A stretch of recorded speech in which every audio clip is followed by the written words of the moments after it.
సామాజిక పరివర్తన కేంద్రం ఆధ్వర్యంలో ఈ రోజున రాష్ట్రంలోని 13 జిల్లాలకు సంబంధించిన 5 కోట్ల మంది ప్రజలు ఎదుర్కొంటున్న తీవ్రమైన సమస్యలు ఏవైతే ఉన్నాయో భూమి లేనితనము, అట్లాగే నిరుద్యోగం, అదేవిధంగా SC ST BC minority budget sub ప్లాన్ల గురించి ఈరోజు చర్చా వేదిక ఏర్పాటు చేసుకున్నాము.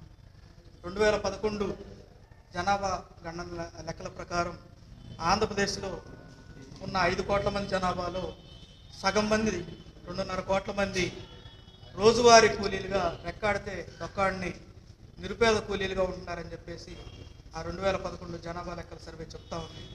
అదేవిధంగా ఆంధ్రప్రదేశ్లో ఉన్న 4.5 కోట్ల ఎకరాల భూమిలో ఎస్సీలకు సంబంధించి, ఎస్టీలకు సంబంధించి, బీసీలకు సంబంధించి ఎటువంటి భూమి యాజమాన్యం లేదని, కేవలం 27% మంది చేతిలోనే మొత్తం భూమి కేంద్రీకృతమైందని, మిగిలిన 73% మంది ఎవరైతే ఉన్నారో వాళ్ళు నిరుపేద వ్యవసాయ కూలీలుగానే, భూమి లేని కూలీలుగానే ఉంటున్నారని చెప్పేసి ఆ సర్వే తేల్చి చెప్తాం.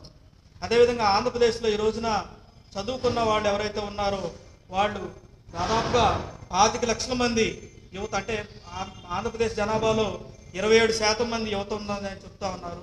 5 కోట్ల మందిలో దాదాపు 27% అంటే 1,25,00,000 మంది యువత ఉన్నారు.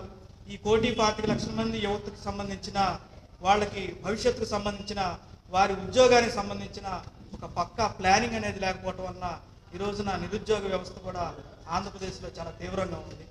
ఈ 3 అంశాలని ఆంధ్రప్రదేశ్లో భూమి లేనితనము పేదరికాన్ని ఎట్లా పెంచుతూ ఉంది, ఏదైతే నిరుద్యోగము ఆంధ్రప్రదేశ్లో పేదరికాన్ని ఎట్లా పెంచుతూ ఉంది, ఏదైతే బడ్జెట్లో వాటా లేకపోవటం వలన ఎస్సీలు ఎస్టీలు బీసీలు మైనారిటీలు ఎవరైతే ఉన్నారో వాళ్ళు పేదరికంలో ఎట్లా మగ్గుతున్నారన్న అంశాల మీద ఈ రోజున తెనాలిలో సామాజిక పరివర్తన కేంద్రం తరఫున రాష్ట్ర స్థాయి రౌండ్ టేబుల్ కాన్ఫరెన్స్ సమావేశం ఏర్పాటు చేసుకున్నాము.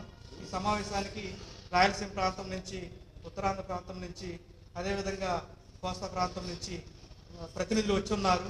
భవిష్యత్తులో ఈ 13 జిల్లాల్లో కూడా ఇదే రౌండ్ టేబుల్ కాన్ఫరెన్సులు 13 జిల్లాల్లో జరపాలని, అదేవిధంగా జిల్లా స్థాయి నుంచి నియోజకవర్గ స్థాయిలో కూడా ఇటువంటి చర్చ జరగాలని, ఈ చర్చ ద్వారా ప్రభుత్వంలో ఒక మార్పు వచ్చి ఎస్సీలకి ఎస్టీలకి బీసీలకి మైనారిటీలకి ఒక మేలు జరిగే విధంగా ఒక నూతనమైన నవ్యాంధ్రప్రదేశ్ ఏర్పడాలని చెప్పేసి సామాజిక పరివర్తన కేంద్రం ఆశిస్తూ ఉంది.